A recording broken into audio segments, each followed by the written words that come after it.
Welcome, welcome, welcome to the Reality Revolution. It's something special that we have been doing for a few Saturdays now. Yeah. And we both realized in Maui how much fun we were having and how much more we could offer. And we have a really amazing show set up today.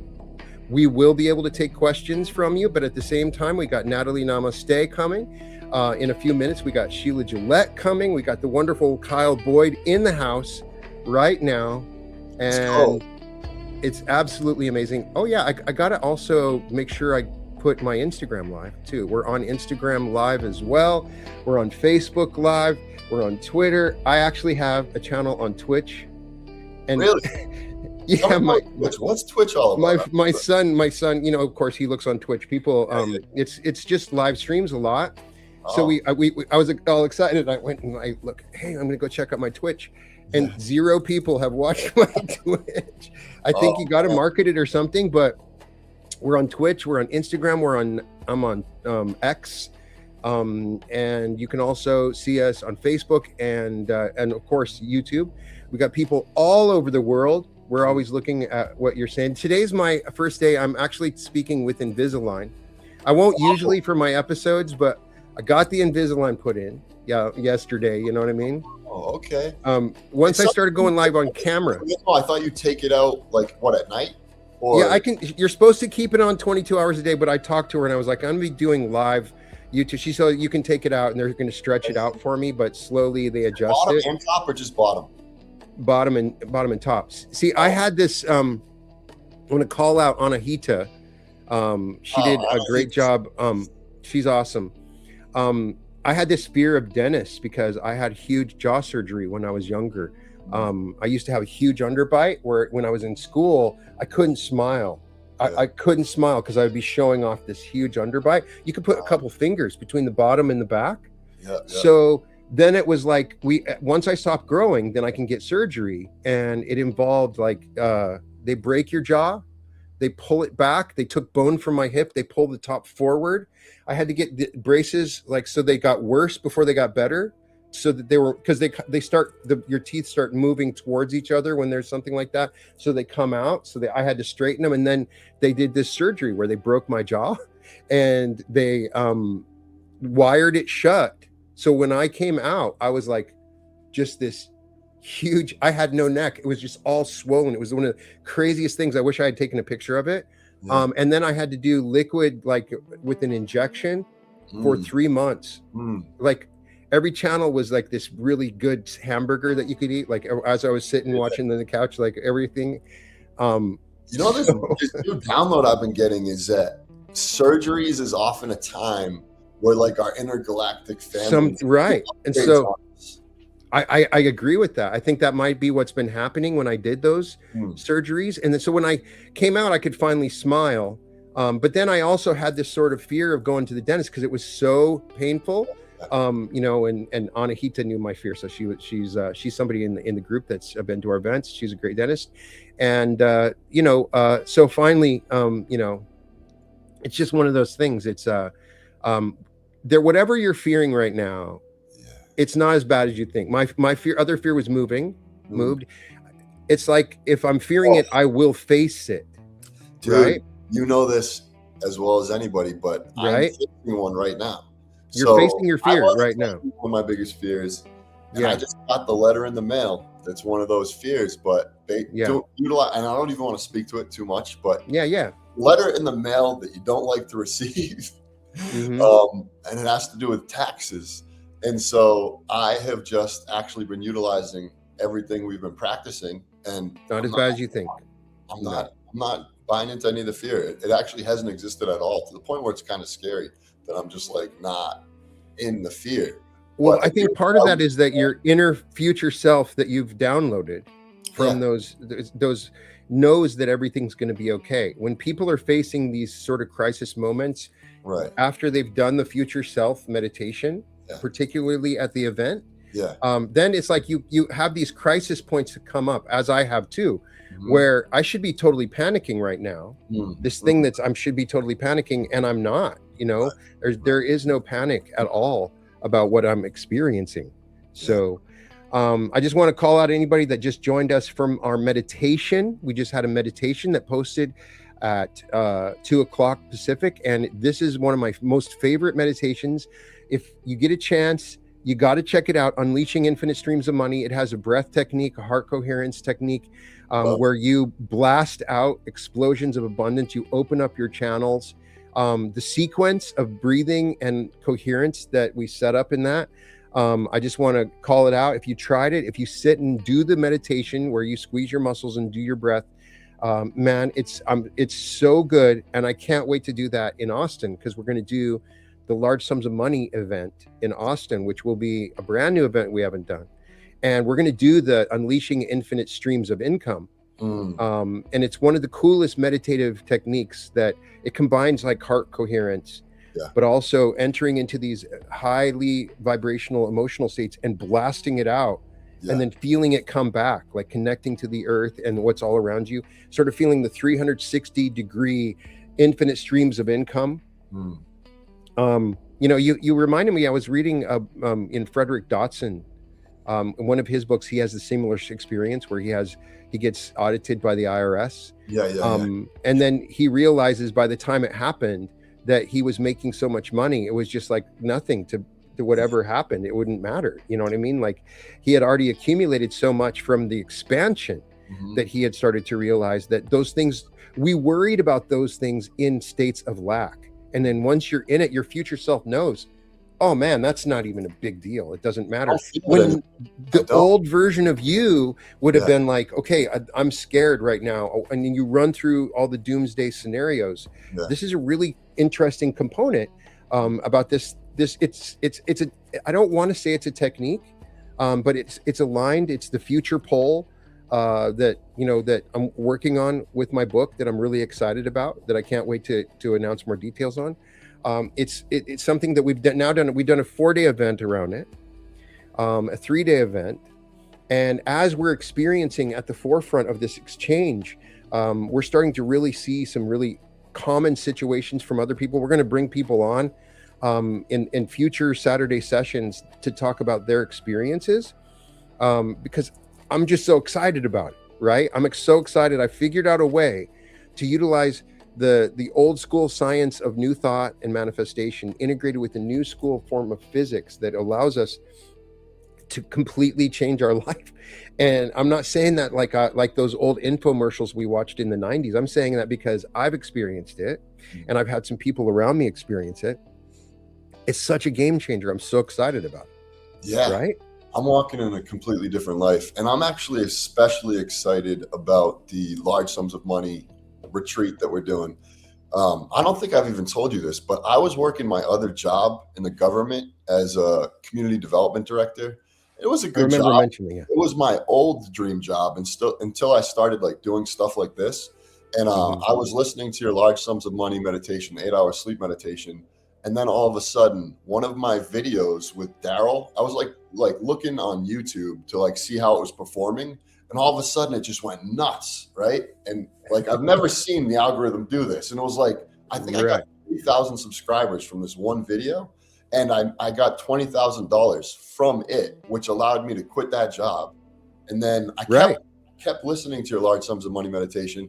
And then I told you, one of my crypto coins went to $320,000. Right. Yeah.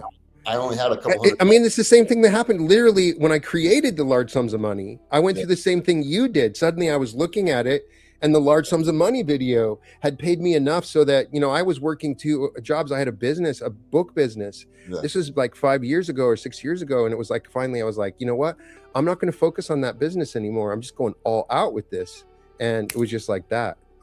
It was because of that video. Enough, it has to unfold. You know what I mean? Because you're reprogramming subconscious. And when you actually have those beliefs inside, it has to reflect outwardly. And it always does. Right. And I know there's a lot of people that are watching that have that are still skeptical, that are still cynical. And all I'm going to say is that change your understanding of time.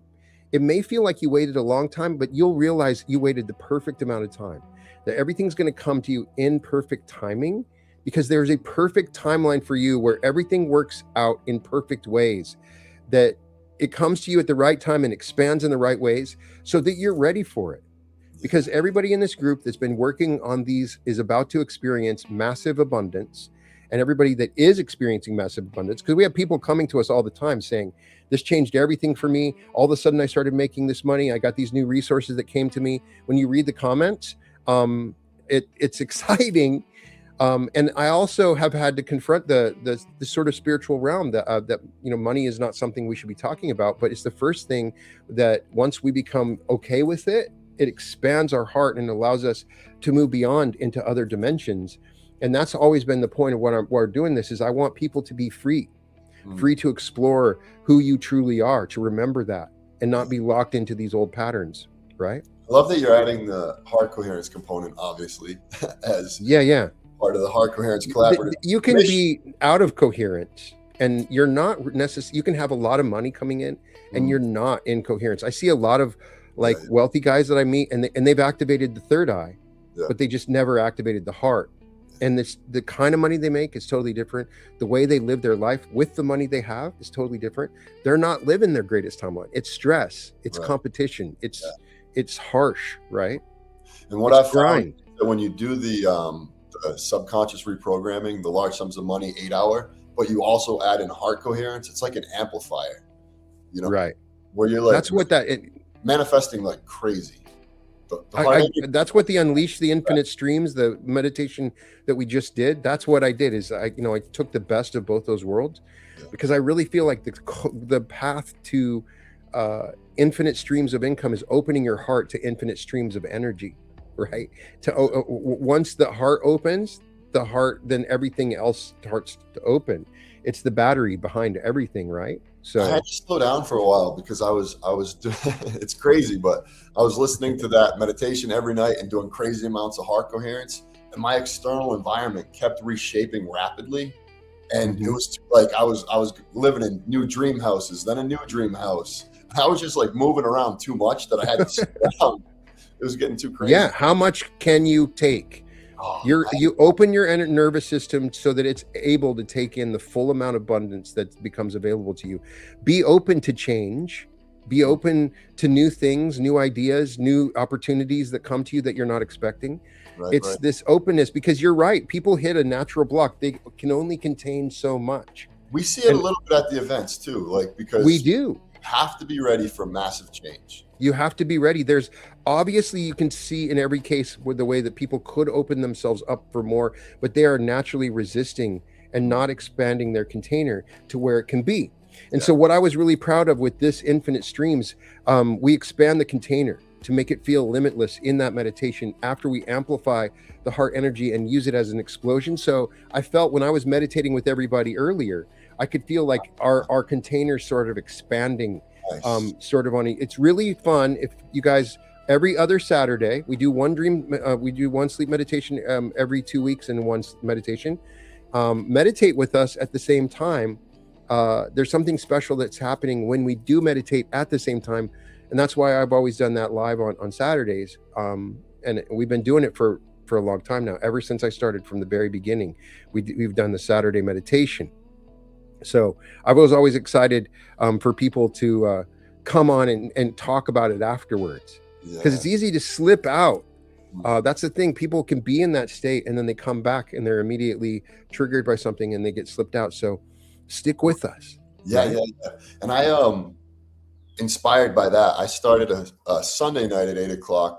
We always go live and do a heart coherence meditation on my channel. I bring a community member in to guide the meditation, which is pretty cool. So each week it's somebody new. So if you're listening to this and you want to guide a heart coherence meditation, just reach out to me and I'll check you out. And if it's good, we'll have you on the channel. And there's just something that when you actually lead your own heart coherence meditation, when you lead one, there's another level of heart coherence that you start to become coherent with the people you're leading them on. It's really an interesting dynamic, right? Yeah, absolutely. And so here in a couple of minutes, we're going to have Natalie Namaste on. I'm excited for that. So everybody stay on. And then also we might play some bookshelf bingo later. And we also have Sheila Gillette coming on. And Marcus. Marcus awesome too. So her husband is coming with. They're both good. Like that when I interviewed them, that's how it was. So I'm excited. We're gonna channel Theo there, and so it's gonna be absolutely amazing. So we have the one and only Natalie Namaste, a channel intuitive, a transformational guide, one of those rare voices that can move between sort of the practical and the cosmic. Welcome to the reality revolution, Natalie. Oh, it's wonderful to be here with you both. And I've just been feeling into the energies of what you're talking about. And yeah, I can feel it build up because everyone who's tuning in here is adding to it, this field of energy. It's exciting, isn't it? This is a real place for us to expand and really tune into this energy together as a group worldwide. We got people from all over the world right now. I love that. Right? Ryan, I don't know if I ever told you this, but I did this thing all of last year, where I would email my collaborative and I'd ask them to recommend people, and whoever they recommended, I would just interview them. And so Natalie was one of those people, and I had no idea. Like, I like not doing so much research, so that when I go into the interview, I'm curious, And after the interview, I was like, that was one of the most high vibrational people I've ever met in my life. I felt high. I went and told my friend, and I think I made him high just you making me high. And now he's a good wow. I love it. Well, awesome. I'm so glad I think this is the first time on the Reality Revolution. We need to also hook up and connect and do another full-on interview later, right? So yeah, I would love that. That would be awesome. Yeah. So what's going on in your life, Natalie? What's new and exciting? Oh, so much. So I've been sitting here tuning in to the Coherence and Angels just to give everyone a bit of an energy update about what's going on. And I don't know if you guys have felt this last week was intense. Did you feel it, Brian and Kyle? I did. Oh, yes, very much. Yeah. I got back from Maui. I thought coming back from Maui was what was just wrecking me. But then I heard a bunch of other people saying they were having the same symptoms as I was. Yeah. It's really big. So I wanted to give some support for everyone, because I'm sure everyone's feeling something major going on here. So what the Coherence and Angels are saying is that we are now going through an intense time to shine light on any of the really ancient patterns. The patterns that we've been working on that easily come to the surface. We see them, we brush them away. These ones are more of those that are hidden. So people will be feeling it in their physical body, like a pain or a pain that's different it's a different sensation. This is what they're saying. The Coherence is saying, I've got to get the wording correct. It's sensations like pain, but it's not. It's kind of like pain, pressure, and like fire at the same time, and then a massive burst of release. And they're saying, yeah. So as I'm saying it, I can feel something huge coming here. And they're saying that we're having this big release, and that everyone, if you can please hold space for yourself, be more tender, and allow yourself to be vulnerable. Yesterday I woke up just crying, and no reason. My husband's like, why are you crying? I said, I don't want to bring the mind in to try to uncover something that's so natural. And that's so important, just to allow emotion, which is energy that contracts and expands, the same as thought waves, contraction and expansion, just to be allowing of this to come up to the surface and release, because we're releasing some ancient patterns.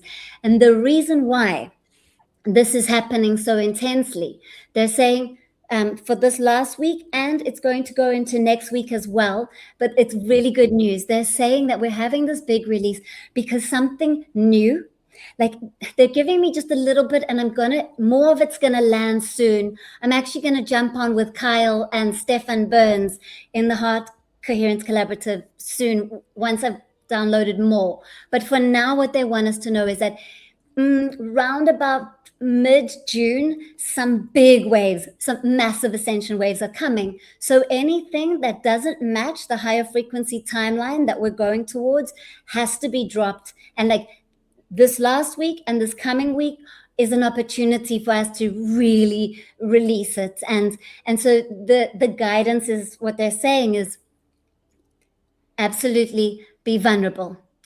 Allow yourself to feel all the feelings. Don't attach, don't try to figure out what it is. You don't need mind entanglement or emotional entanglement, just witness. And it's going to be a contraction, expansion moving through you. And then you're going to have major expansion and feel so much more light and spaciousness. Another wonderful thing the angels are just saying is that they're saying that more and more angels are here on earth right now. Oh, I'm getting tingles. This is amazing. So everyone's going to feel like super, super supported during this like release cycle that we're currently in. Let's go. What I find so amazing, and this is very ironic, and the people in my group can mention about this. We just did a meditation on my channel.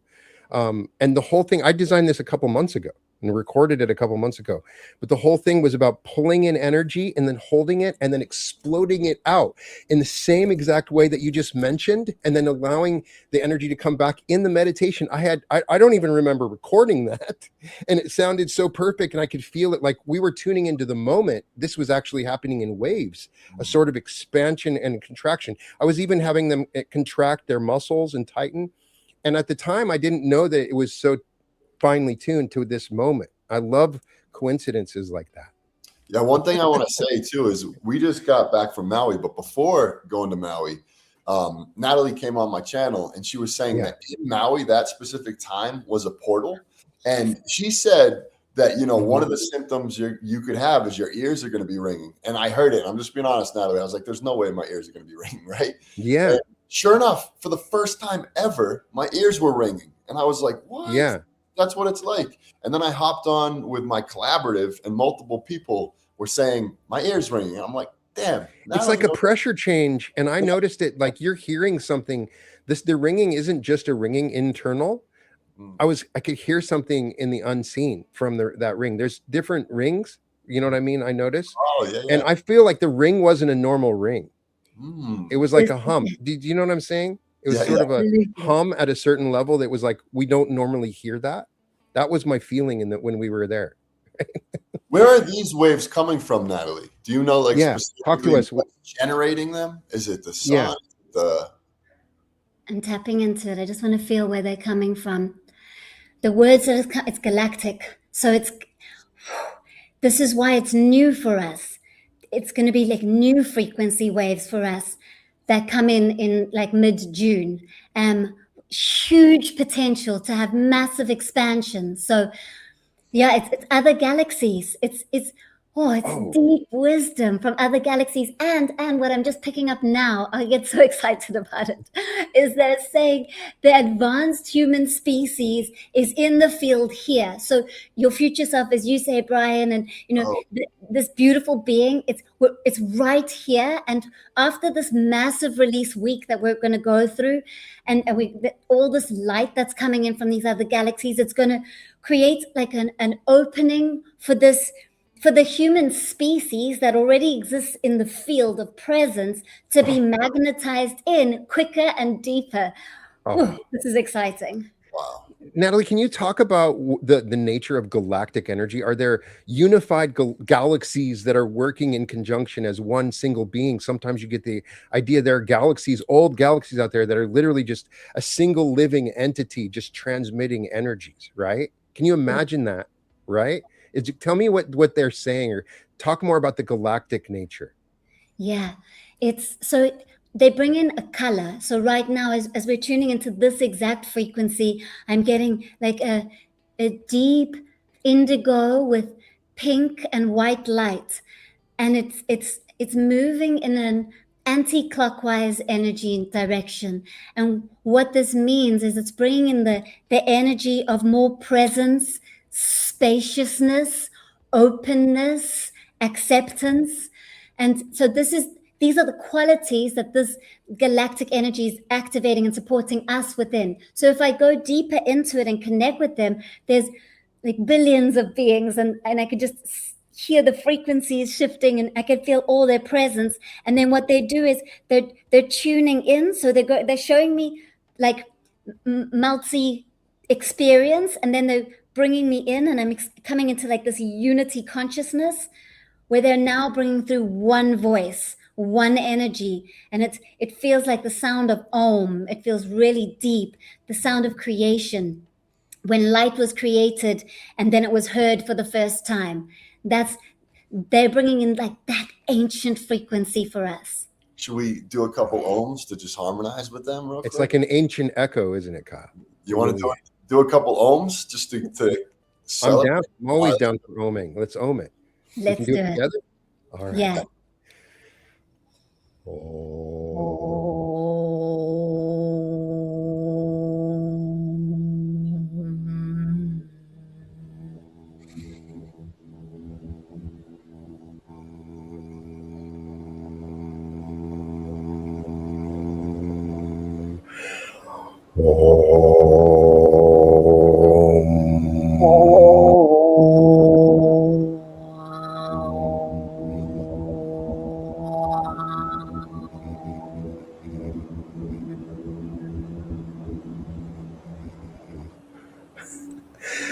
Man, you could feel all three wavelengths coming together. You could see them like whoa, whoa, whoa, whoa. Did you feel that? Yeah. So you can ohm as a linking device. You can use the ohm as a form of connecting a group together. You know, just before when I was meditating, I went downstairs and my son-in-law and my wife were sitting there and my meditation was on. I was like, here, I put the phone down. I was like, just meditate with me. And we started doing that. And then you could feel sort of a connection forming in the three of us. And it was the same thing I felt just now, non-locally. We just created a connection with Father, Son, and the Holy Ghost. Right? Like a tripartite, just like this three. I'm challenging people to try three, get three together to meditate. Try that number. That number feels special, doesn't it? There's something special with the number three, right? It is. If you repeat anything 3 times, what I'm being shown is that the first time you're just starting the connection, the second time is opening you up, and the third time you are integrating and becoming one with it. Right. So there's something special with that number 3, the combination of those 3 times. Also, if I see a vision 3 times in a dream, I will see it in my life. I've always felt like the number 3. If I'll see it once and it's kind of unclear, and then I'll see it again, then I see it the third time, then I know that that's going to happen. Have you experienced anything like this? Forecasts of dreams? Oh, yes, definitely. And the crazier the dream, the more wild it is, the more it actually shakes us and wakes us. So also the more often that you're having it, it's really what I'm being told right now is it's helping us to move into that frequency that we exist in a multi-dimension. So when we astral travel in dream time, that's really what's happening. We're really having an experience. So it's awesome that you had it 3 times, because it did the opening, the connecting, and then like making it part of the cells in your body, making it part of like the lived vibratory experience of your physical reality. Yeah. So in the meditation before, we did the technique 3 times, and then we did the affirmations 3 times. And so now now there's this 3. Natalie, I would love to know how, like, basically based off of everything that you just said that's happening, what should we be doing to prepare? Yeah. Yeah, good question. I'm just going to tune in. Divine beings of light, as you prepare for the galactic energies and great ascension upgrades of June, right now is the time to be very tender, soft, kind, and supportive to yourself. As you soften with yourself, the energies that no longer match what is truly accessible and available, which is in the field already, that wants to be magnetized in. Anything that does not match it will melt away with more ease. If you have some resistance or you find yourself being hard with yourself, we ask you to call on us, the angels, the Arcturians, the higher beings of light. We will help you. We will remind you to soften. Softening your own thought process towards your own body, towards your own spirit. And as this happens, releasing can happen more naturally, in a lighter, less intense way.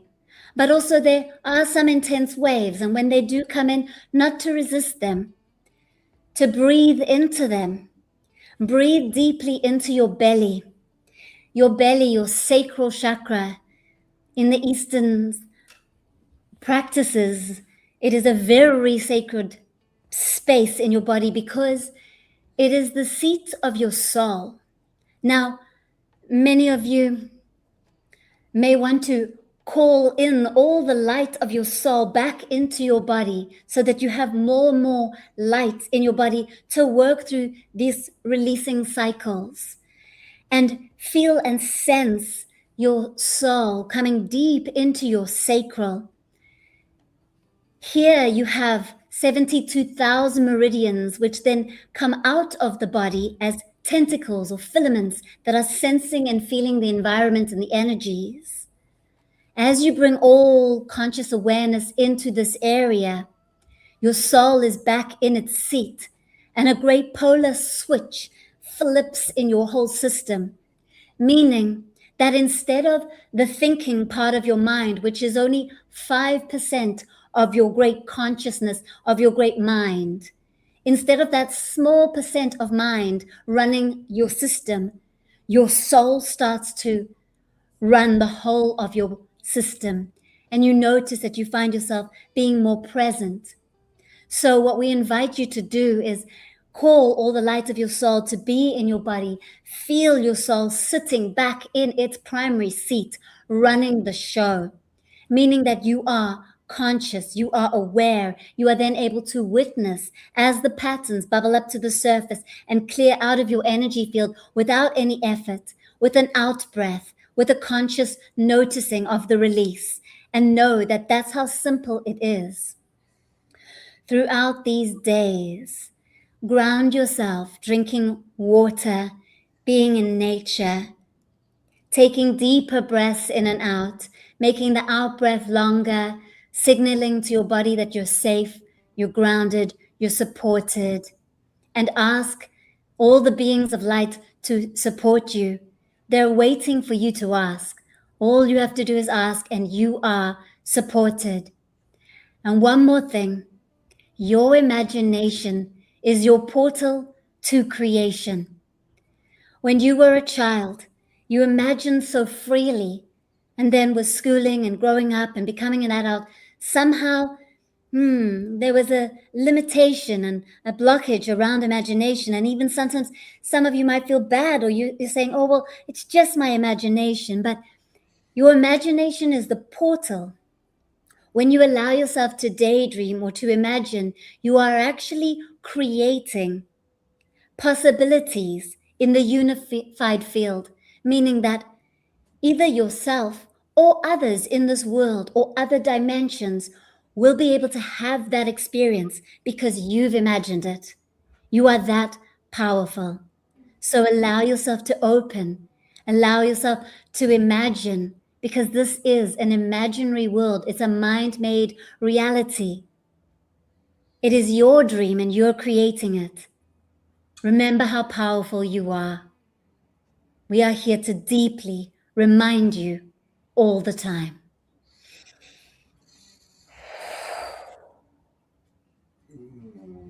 Wow. I could feel them coming through you. I could hear them at the same. I was channeling with you. That was amazing. I think the Om set that up, but I could see the visual they were sending. They sort of send you a visual of what they're talking about. Yeah. And so you can see that. Wow. That's pretty amazing. Wow. I love the idea tuning into my soul. The word that had an activation for me. The tuning into the soul in that place. That was very unique. What do you think, Kyle? Yeah. I just got lost. Yeah. You know, I started when I heard you say to like just invite our guides to help us. I just really just felt that, you know, and I just took a moment to really ask them to be here, not just for me, but for everyone in this group. And I just imagined that everyone in this group was asking. So if everyone here right now could just take a minute or a second to just, you know, imagine that you're asking your guides, or just ask your guides to be here with you during this time, you know? I would like to get a better conception of what is angelic. You know, sometimes I think there's a misunderstanding of what's angelic, and then there's something absolutely amazing. So, what if you were to describe what an angel is to you? Okay, so I see angels as sparks of light. So it'll just be a flash in the room or a flash in someone else's aura, and there'll be different colors.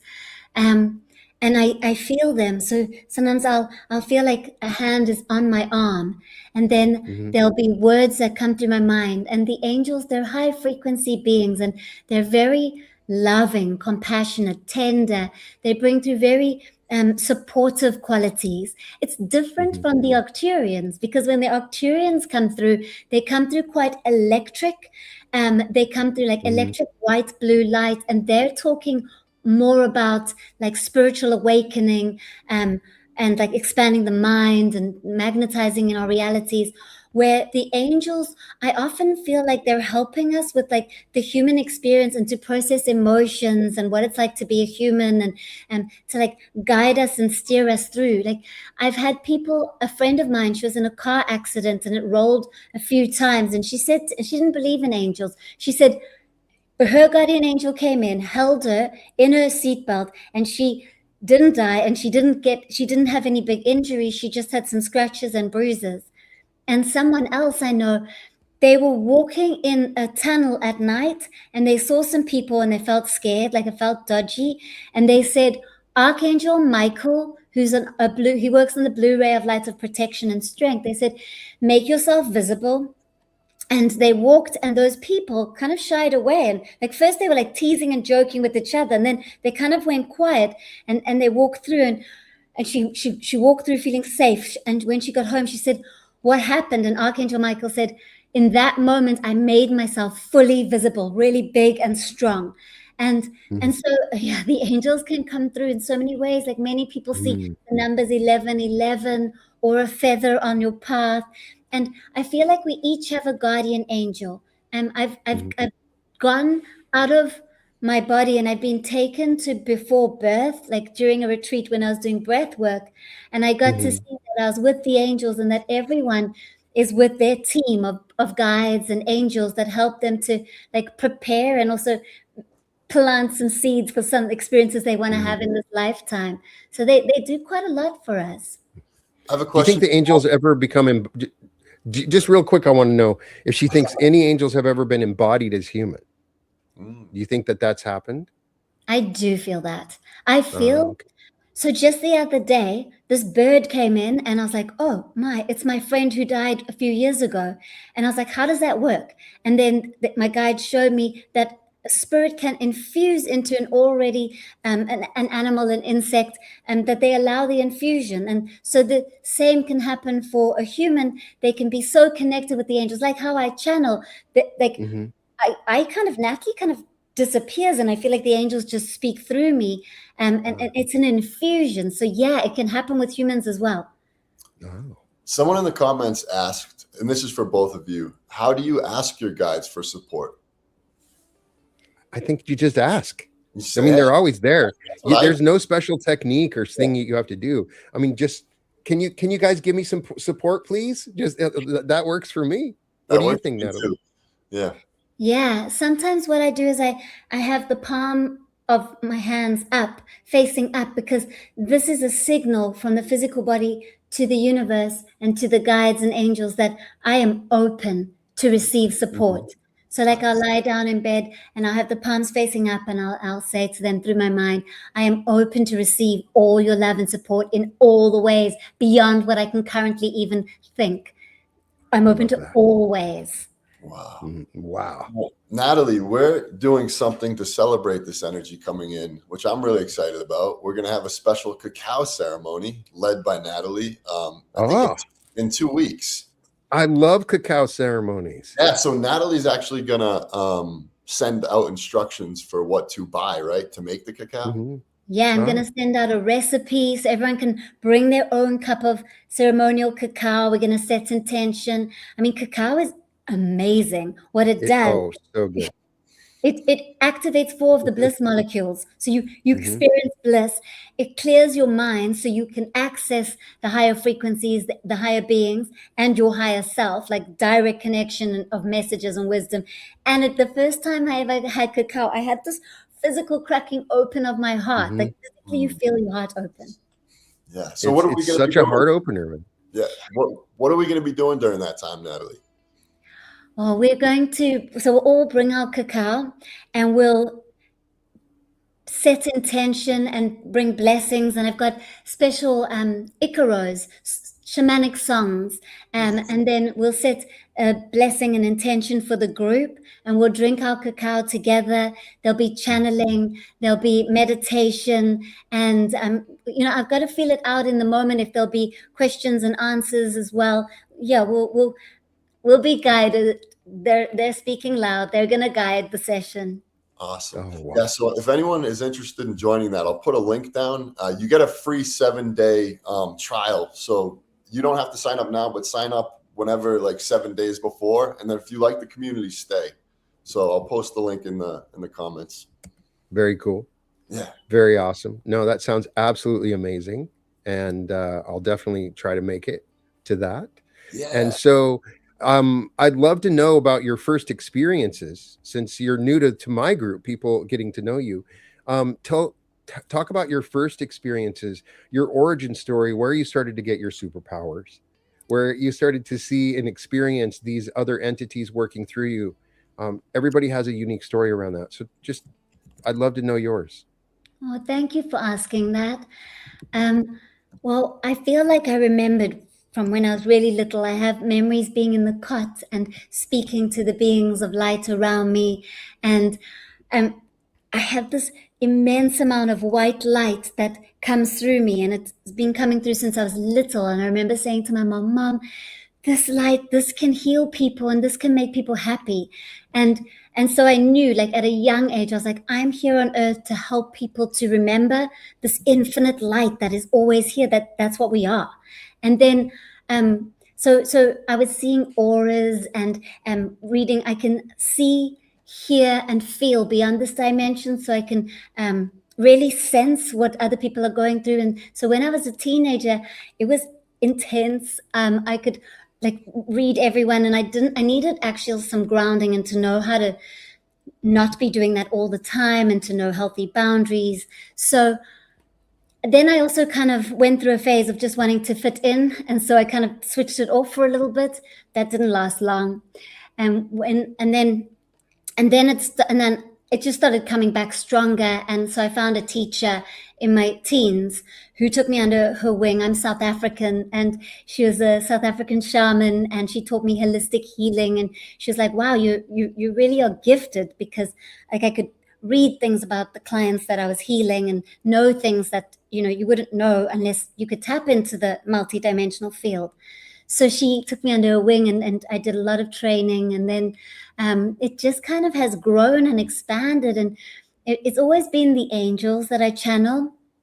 And then the Arcturians started to come in, and now I'm limitless in the way of I've done and continue to do deep work on myself. So I had depression, and I faced it like by going into the actual sensation in the body of it and completely healed and released it through a 10-day Vipassana retreat. And after that, I've made a promise to myself to like remain conscious and aware, to keep dissolving any patterns that come up so that I can be a clear, pure channel. And since that's happening, I feel like I can channel anything, and we all can. That's what I'm here to help people to remember, because we are these infinite, incredible beings.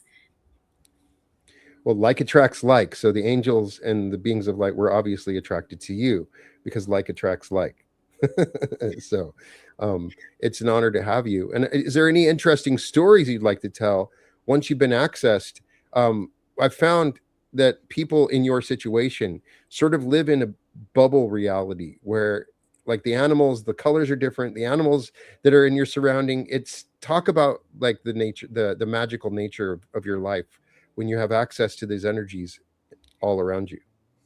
It's quite incredible. I feel like I live in a magical world because, like, even last night, I'm by myself sitting on the sofa and I'm like, oh, yeah, I can access all the infinite right now. So I'm just going to do it. So I just stare into space. And then I hone in on like one object on the wall and I just kind of watch it with relaxed eyes. And then I start to see this luminous white glow. And even though I'm focusing on one point, the whole room starts, everything in the room starts to have a luminous white glow. And then what starts to happen, it turns violet light. And then it went into fractals and everything disappears. And it's just a moment where everything just turns into energy. And then I find myself, I'm just smiling. I'm like, and my whole body, like pins and needles and tingles. I feel every single cell vibrating. Yeah, it's pretty magical. I think you did it on an episode with Kyle where you said that you saw the new Earth, right? Can you share with my audience your experience of that you had seen the new Earth, what that's like? Immediately, it's like, the heart is leading, like everyone's heart field is pulsing, and as people walk and move and connect, they feel each other through the heart. There's like this immediate magnetic connection.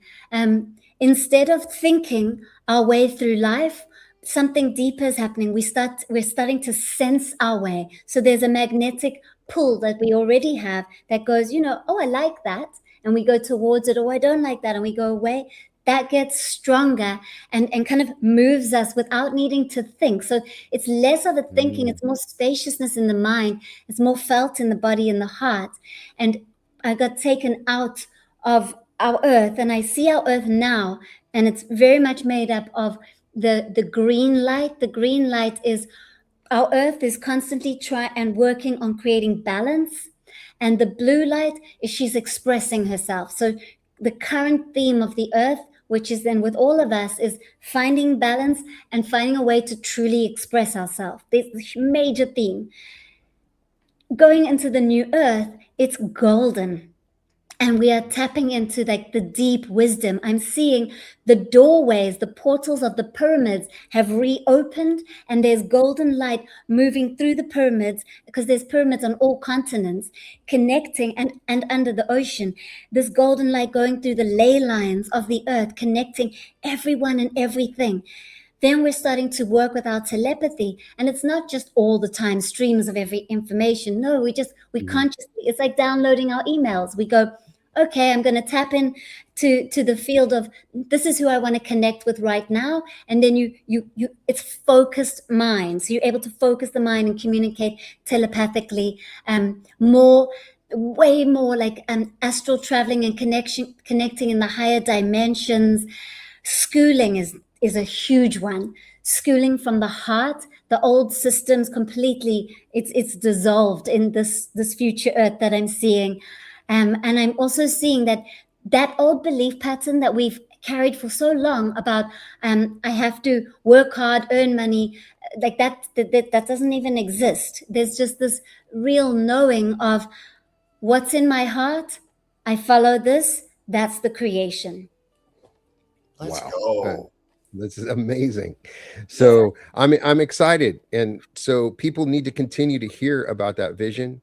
More and more people need to know that it's real. I think that a lot of people can get sort of distracted by what's happening in the world and not understand that something special is happening right now. And when we cross that threshold, it's going to be amazing. And I'm really excited about it. Natalie, one other thing before you head out, people are asking, how are they going to know how to make the cacao? Is there a way that they can sign up for something, or can you tell them now? What's the best way for them to know how to do that? So shall we do it that if they sign up with the link for our Heart Coherence Collaborative Community, so if they sign up for that, then we'll know that they've signed up. Is that right? Or yes, we will. Yep. Okay. So then anyone who signs up with that link, we will send them an email. I've also created a workbook. So we can send them their workbook with the recipe before the event. Yeah. I just want to say thank you. Like a few months ago, I got this download to create a heart coherence collaborative community where we do heart coherence every day. And Natalie has come in and she's a part of the collaborative. Like she teaches almost every month and you've really embraced it. So my love sent to you so much. I appreciate you. You know, you're one of my best friends. So you are mine too. And I love you so much. And Brian, I love you too. Just meeting you for the first time. So I nice feel to like meet you. You're a brother. You're a sister all the way. We've known each other for many lifetimes. Before you head out, Natalie, any final message for everyone listening? Oh, I love you, everyone. I'm feeling so much love for all our communities coming together as one community. This is exactly what the new earth is all about. So thank you for being here. Truly, namaste.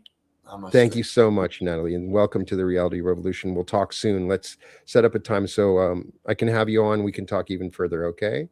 Wonderful. Bye, everyone. Bye, Natalie. I'm going to go grab some water, Brian. Well, thank you, everybody. And thank you, Natalie, for joining us. And it's been wonderful to have you. And I'm really excited for us doing it on Saturdays. Natalie's definitely invited in the future. I'd love to have you share in the comments about your particular experiences when she was channeling. I'm always really interested in in what you have to say about your experiences. The way I evaluated channeling, I was just saying, Kyle, is that the way you respond to it. And so when she was, I could really feel like something special. I've never had a situation where I could hear the channeling coming through, sense it at the same time.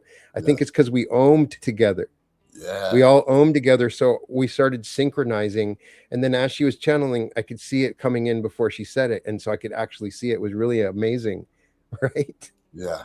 I always have that experience with her. I'm like, what in the world just happened? But she's the best.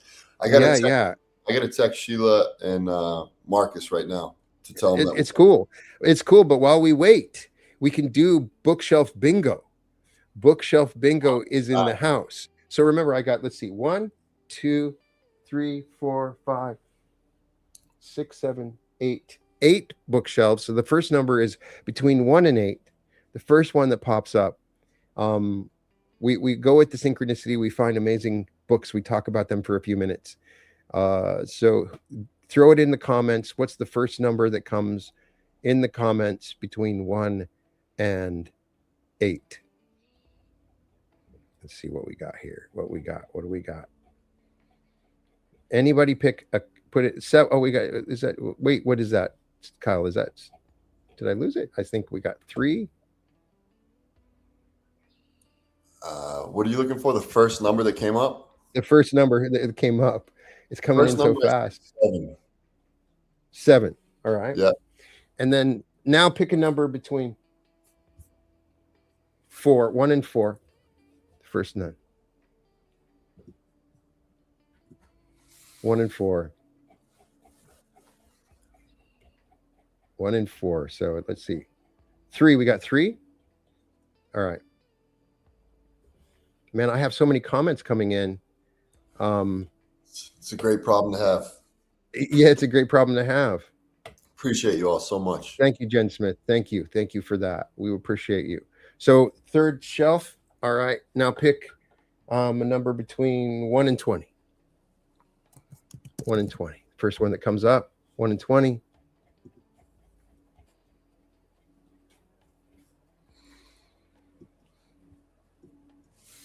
Oh, 3 maybe. All right.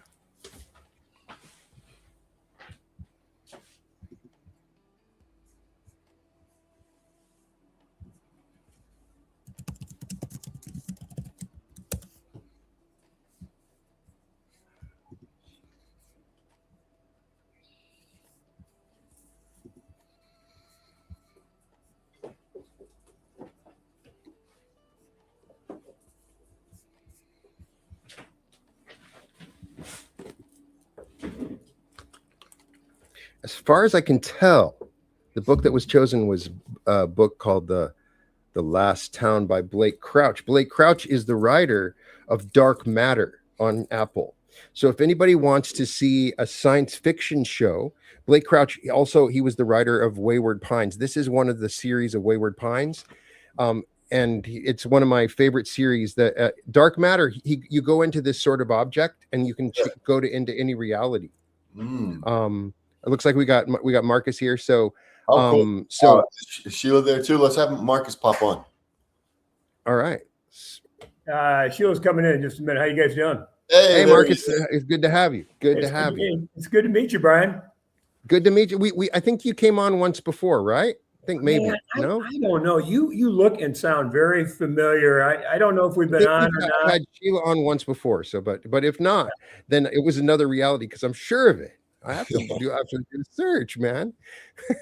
Yeah. So, when Kyle said we were going to do this, and he started talking about you, I know you guys are good buds and have done a lot of good things together. And man, I feel like I know this dude. So it's good to see you. It's really good to see you. Yeah.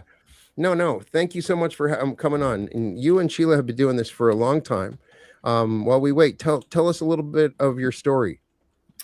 Yeah, gosh. Well, I actually met Sheila 29 years ago after reading her first book, The Fifth Dimension: Channels to a New Reality. And and at that point, I started, really dialing into Theo's teachings. Theo's a collective group of 12 archangels that have been speaking through her since, after her near-death experience in '69.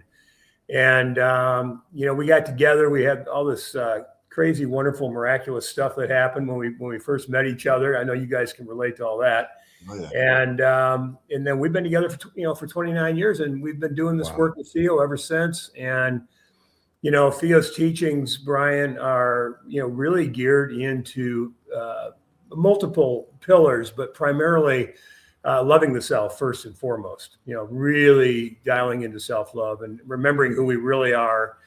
And, understanding what is really going on in this time we're living in right now, and as people are opening up to their spiritual and their psychic, abilities and awarenesses, we're living in a time where the dimensions, the veils between the dimensions are very thin right now. And so we create a lot of programs around that, and retreats and mentoring programs and webinars, and assist people who are opening up and wanting to move forward without fear.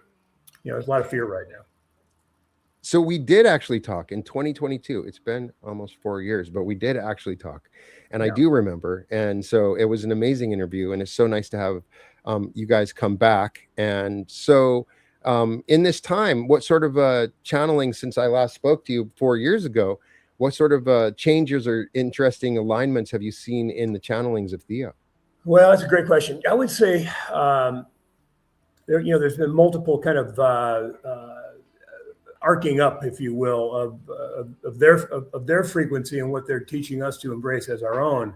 They say that if we could see ourselves as they see us, there would be no discontent or discomfort in life at all. And so they've been really, over the last 4 years, I would say that the primary focus has been on remembering who we really are.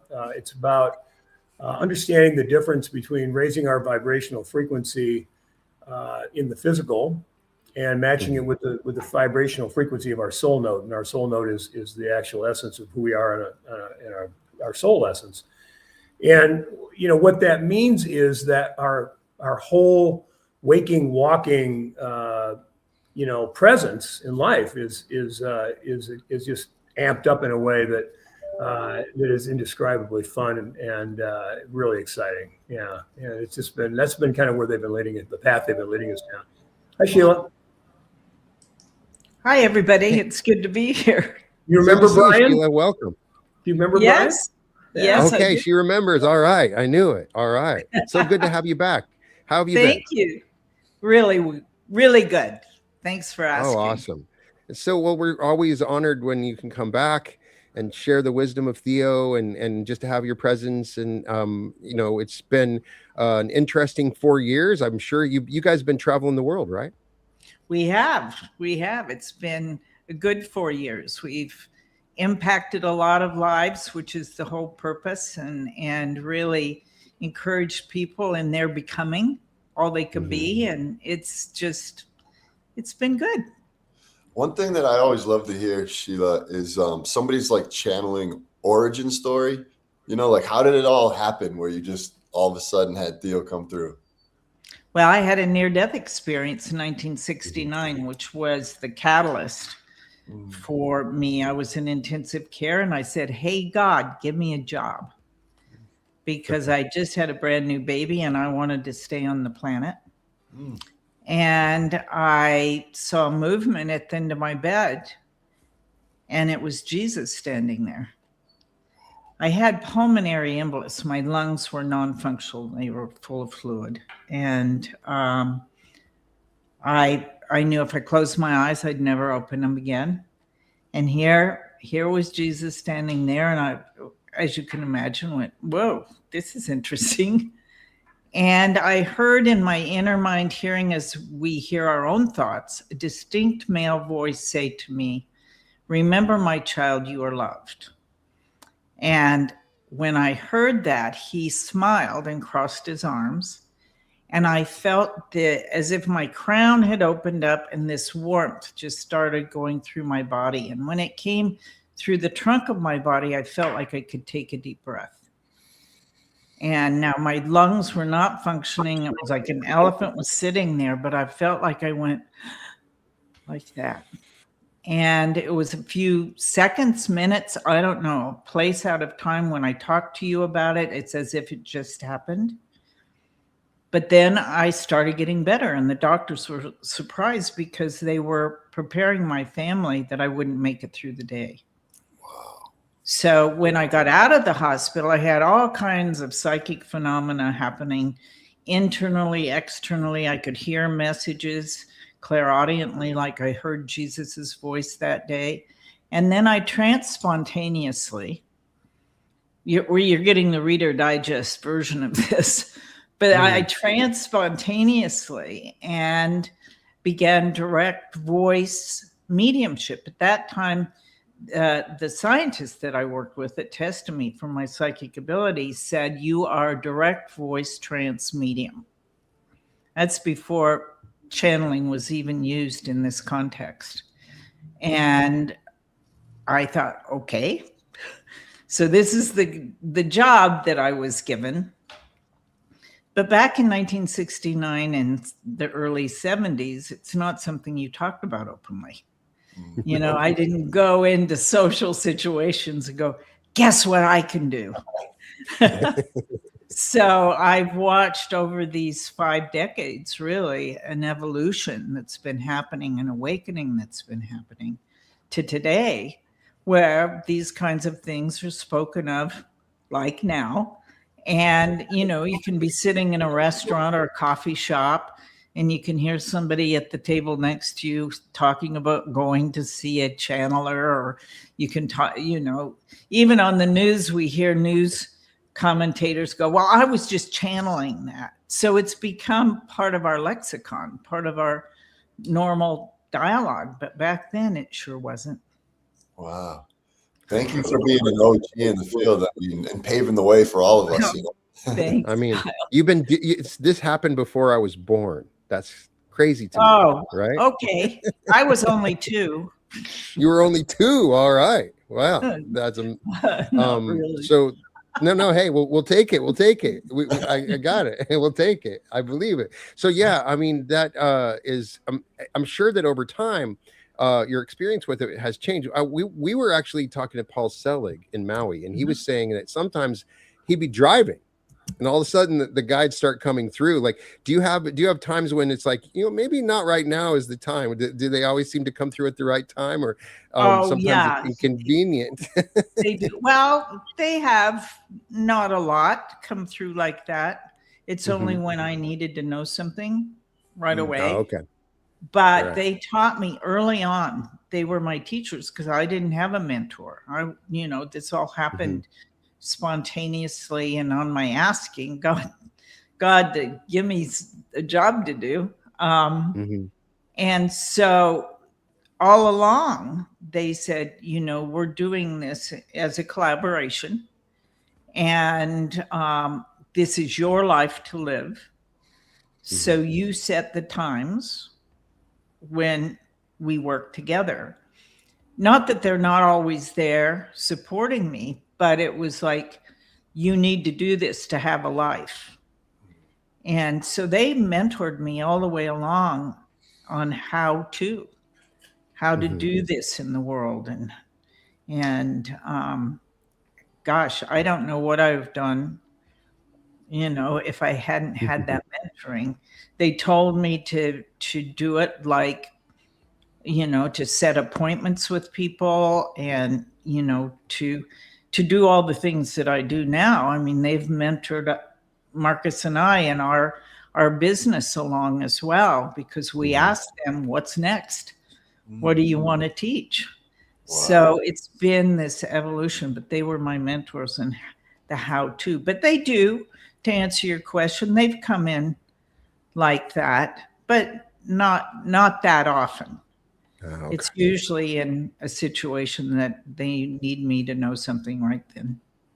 One thing we would love to go ahead. Yeah, one thing I find really fascinating is that you are a couple and that you've been together for as long as you have. You say 29 years? Is that what it was? Mm-hmm.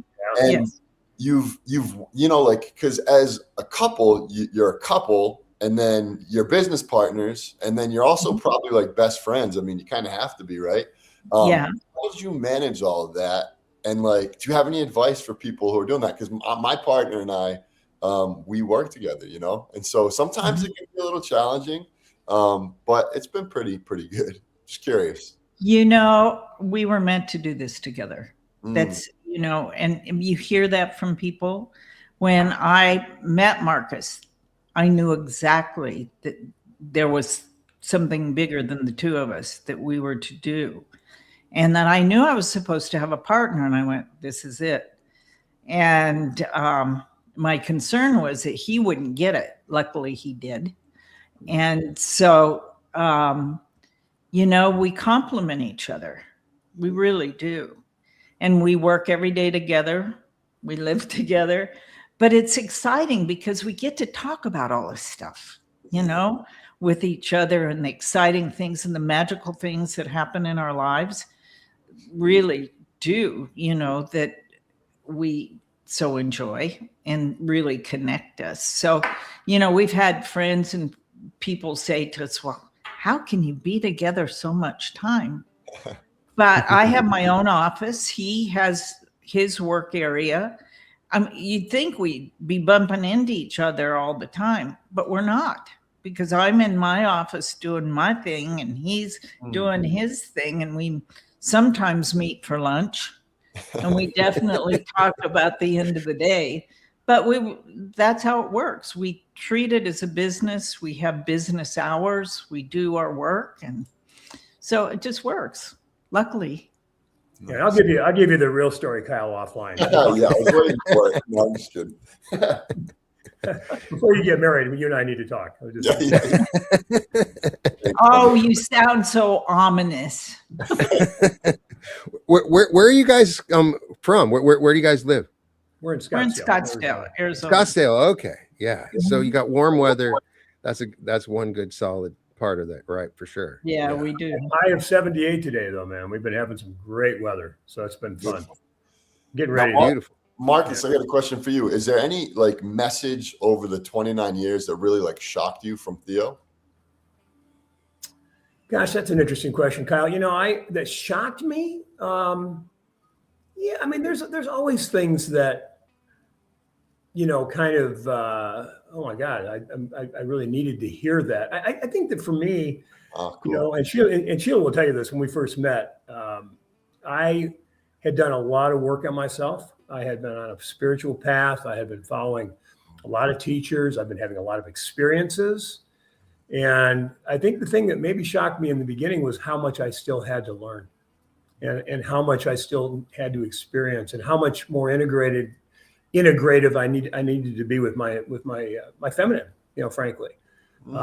Because, and she'll tell you that, when I first told her, I said, well, I don't know, honey, I'm feeling pretty good about this masculine, feminine, balance. And she gently, as well as Theo did, assisted me in going a little deeper into that area, so that was something in the very beginning that was obviously very necessary. And I think that,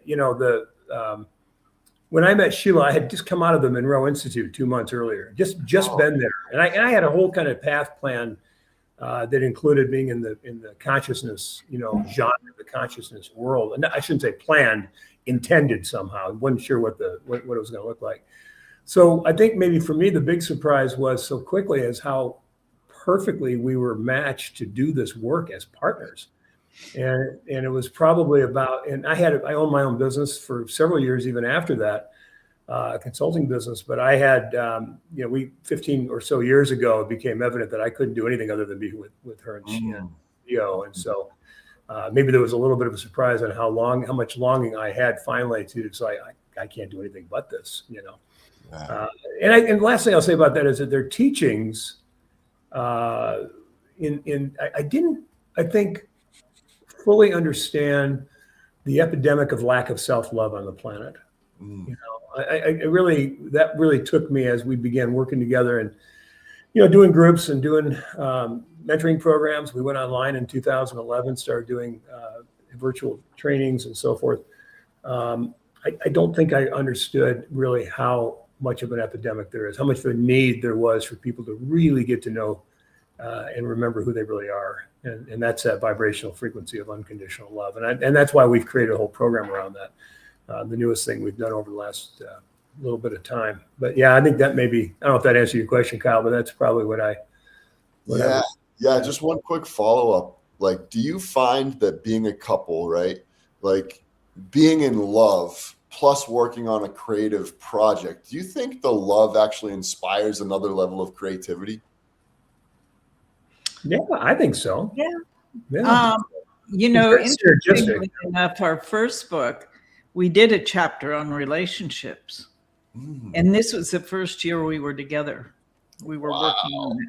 That's coming in hot right out the gate. Yeah, it was. And we were doing great. We were getting the book done, and we bumped into the relationship chapter. And there were a couple bumpy days in that one that it challenged us. And, it was interesting how that, Theo leads us into those moments of, you think you got this? Well, here's a little something for you. And, so we got to navigate that chapter and it all went well, but there were a couple days that it challenged us. And, any couple, anybody that is getting to know each other on that deeper level are challenged. That's just our curriculum of life, isn't it? Challenge, that's how we grow. But it was pretty easy, actually, when I think back on it. I've had much more challenging relationships than those 2 days. Right. But, Theo's always evolving. As we are ready for more information, they're giving it to us. Marcus often says we're only limited by our intelligence and our willingness to know and the questions we ask, because the information's there in the asking. Nice. Yeah. Well, we would love to talk with Theo and hear Theo's message whenever Theo feels comfortable to do that. I invite them in. They're always comfortable to talk. But I will invite them in, and then I'll talk to you after. Sounds great. All right, here we go.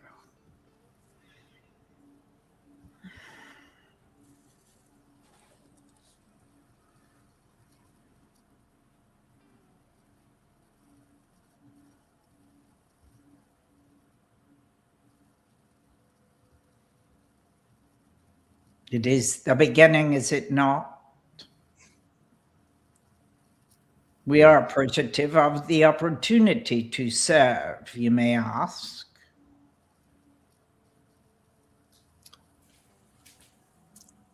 Is there any message that you have for this group right now that you think is particularly important for us all to hear? It's important to know that all the chaos will come to order. This chaos that is in the world now is important for the transformation of consciousness. And you've all chosen to be here. It is not demanded of you to incarnate, it's a choice.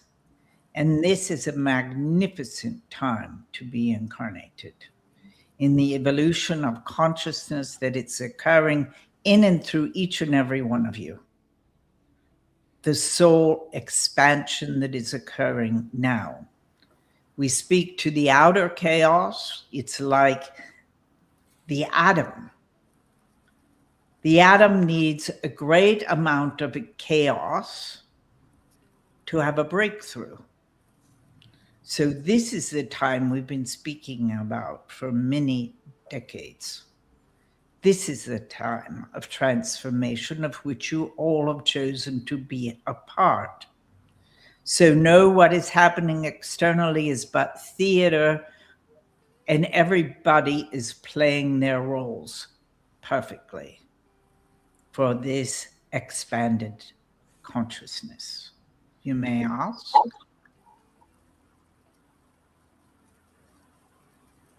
Thank you so much, Theo. It's an honor that you join us as we move and understand these changes in the world that you speak of.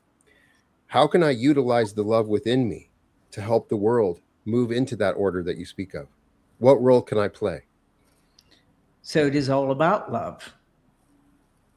It truly is. So each and every one of you, when challenged, could all ask the self in those moments not to react, but to respond.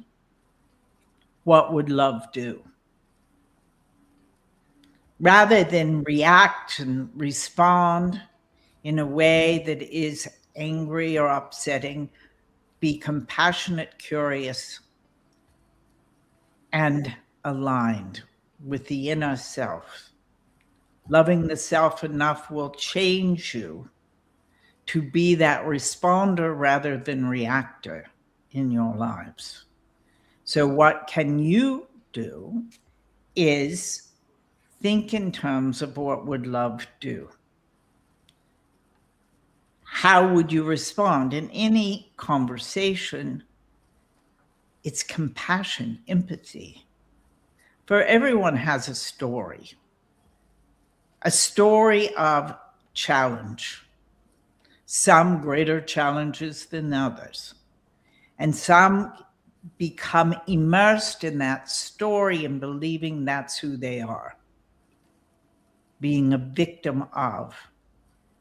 And know that you are not victims, you're volunteers. You're here for the challenge, for the expanded awareness that you get in those moments, leading you into a solid state of unconditional love. That's not a feeling, it's a state of being. And how you get there is compassion and understanding of the human experience, isn't it? So what would love do when there's someone reactive and upset? More love. Not disassociation or pushback. But what they're asking is, I need to be seen, acknowledged, heard. I need love. So in those moments, it may seem impossible to love that person. But that would be what would be required. You may ask. Somebody asked a question, unworthiness being a fundamental distortion behind a lot of suffering, and how we dissolve that unworthiness at its root. We create a process, a soul integrated process that allows you to become aware of where those beliefs about not being worthy or enough began. Through a situation, circumstance, and condition in your life at a certain time where a belief about yourself was created or adopted that is simply untrue. So recognizing, we would say, firstly, What age did you first feel abandoned? That's where you start.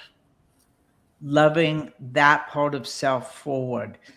The adult you, reparenting, reframing, rewriting the script of those beliefs. Events won't change. Whatever was occurring, whatever happened, where that belief of not being lovable or worthy began, those events are just history. But the belief can be changed, especially with a broader aperture of understanding from the adult you. Yes? Soothing and comforting those younger parts of self forward. What is it like, Theo, to be an angel? Omnipresence. And good observation of the human experience. And yes, there's some humor. Nice. You're also very serious. How do we interact with Theo in our dream state? Is it possible for you to talk with us or work with us in any way? In the asking, it is given. Again, that omnipresence, you see. And we're here as mentors and teachers for this evolution we're speaking of. Somebody asked Theo, is compassion born from love, or is it born from understanding? And how does compassion help us transform the human experience into conscious expression of the soul? Yes, to both those questions. Compassion is love. But compassion is understood by one's own personal experiences and challenges. So and empathy, not sympathy. Sympathy feeds addictions to whatever's there to be fed. The beliefs we're talking about, not being worthy, not being enough, not being lovable. And so sympathy doesn't have anything to do with change. So compassion and empathy meet somewhere where they're at with heart, with love. For you have experiences that have grown you, and you can see it in others. And that's where compassion and empathy comes from. It's not that you're to change them, but support them. I see you. I hear you. I understand. I've been where you've been. That's compassionate. Not the fixing, not trying to fix others or judge them, but to encourage to see them and love them forward, just as these aspects of self you will do as the adult to them. Theo, how do we love the unlovable? Speak again. How do we love the unlovable? The unlovable are the ones that need the most love. It's because whatever wounds they have, they're reacting in life, however they're reactive, from that place of woundedness, an extreme belief of not being worthy. So it's difficult to look at someone that's doing egregious things and loving them. You don't have to like the personality, but you can love the soul. Yes? Yes. Is there anything in particular that's happening energetically that's causing like the specific intensity people are noticing right now? It's the fifth dimension in energy that you're living in. It's much more refined. The dimensions between your multidimensionality are thinner. What is happening now is a change of patterns and thoughts that have been passed along for thousands of years. They're not working anymore, and you're developing a new way of being human on this planet. Letting go of that past. The fifth dimension is a new vector in time. And it's not the density that it's been, which allows you to recognize the souls that you are and the magnificence in that. Your spiritual beings having a human experience. It's not the other way around. And the earth is only one choice of experience. There are billions. That's a little hard to put the brain around, isn't it? Yeah. But it's unfolding perfectly because many of you believe that to be true now. Where in the past that was unheard of, that belief. The earth was flat, wasn't it? Until a broader spectrum of understanding and vision came forward. So this has always been an evolution. Broadening the aperture, if you would. I have a follow-up to that.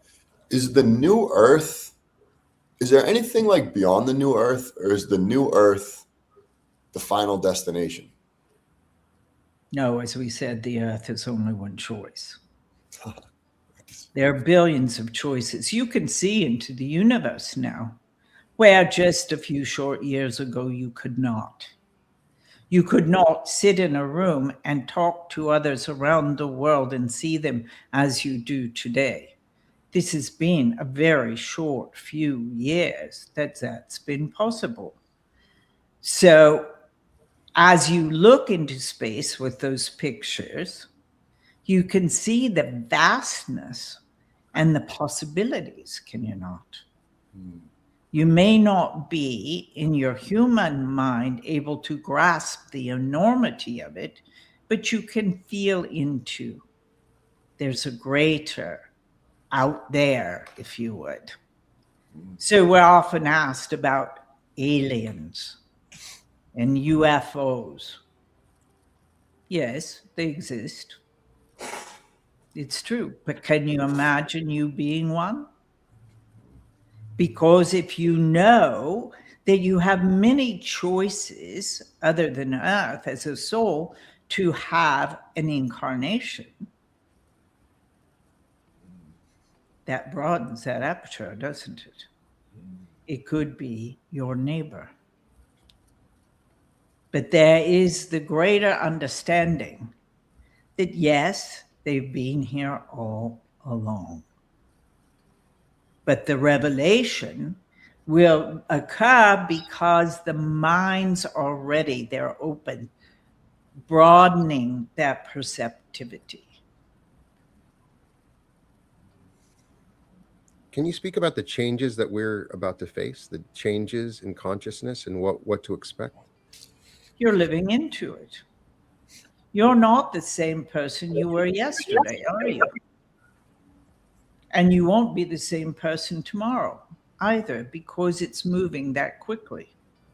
There's been a quickening, a greater awareness coming forward. That's why you're asking these questions. You are all experiencing many things that the third dimensional density, you didn't. But now in this more refined vibrational frequencies, you're open to all these possibilities and understanding. And knowledge is being given you as we're giving now, opening the door even wider to a greater possibility of what you can experience and who you are becoming. And so what is happening in the world is all the old foundational structures are dissolving, or they're being blown up. Necessarily so, because new foundations are being built, New ways of being in the world. There are many good happenings in the world today. New innovations will continue to occur. Many ask about the ending of the world. That's an old perception. The world's going to be here longer than any of you living on it now. But the mind is expanding, and that experiences are expanding, and a greater understanding is yours. And that's the time you've chosen to live in now. Political structures are changing as we speak. You're a global species, a global community. As we look at your earth, there are no demarcation lines and separations between you. The pandemic proved that to you, didn't it? It didn't matter where you lived in the world, the language you spoke, the color of your skin. You're human beings. And that virus needed a host. What was that host? A human being. And it didn't have any boundaries. So it was there to show you the oneness, the energy of connection between all of you. And as you evolve, and if all would do the soul integration, you would have peace on your planet, because you would find the unconditional love of self, and you would find that in others. And in doing that, you would treat each other appropriately. So there would be no wars. And there is enough for everybody on this planet. It's just those that have greater fear and a sense of lack that want to take it all. And that will never be satiated for some unless they do some integration. Some will, some won't. But in this new time that's evolving, those who do not get on that boat, train, whatever you want to say of evolution that we're speaking about, won't be here. Because that's where your planet is going, in this sense of love. In the position that Kyle and I are in with the channels that we have where we can speak to people directly, what can we do? What can we do to help people overcome this sense of lack? Is there something that we can do to help people in that process? Yes, that's born out of all this integration we're speaking about, because the belief of not being enough is a greater belief of lack, not deserving to live the life they want to live, to live a life well lived. Each person has a belief of what wealth is, let's say. Yes, it's different for everybody. And each of you can be wealthy. All you have to do is let it in. The stumbling block is a belief that it's possible and a belief that you deserve it. And how do you get there? You integrate with these parts of self that hold the belief that you don't. And you bring them forward with love. Not putting it aside, but also it is to recognize, where did those beliefs come from? Are they yours, or did you adopt them to belong to a family, a community, a religious organization? Wherever you wanted to belong, you adopted their thought process. And most often, that process has been not enough. Yes? Yes. And if you get enough, if there is enough for you, you're not taking it away from anybody else. They can have it also. The only stopping is the internal process of not letting it in. So we would encourage people, if they want to begin the process of having more abundance in their lives, think about the most money you've ever made in your life. Everybody knows that. That's the key of how much you've let in. So can you let more in? Can you double that amount? Go inside, ask your higher power. Let's use the figure 100,000 just for a figure. Can you have 200,000? You go inside and ask your soul, your higher power, can I do it? It's either yes or no. So if that's too large a leap, could it be 150? But an increase just the same. For there will be a place where your soul says yes. And then just believe in it. You don't have to know how. Just take a figure, see that figure at the end of the year in your bank account, and miracles happen. I have one more question. It's an alien question, actually. Does everybody who's a hybrid know they're a hybrid? And if not, are there more people waking up to the fact that they might be right now? Yes.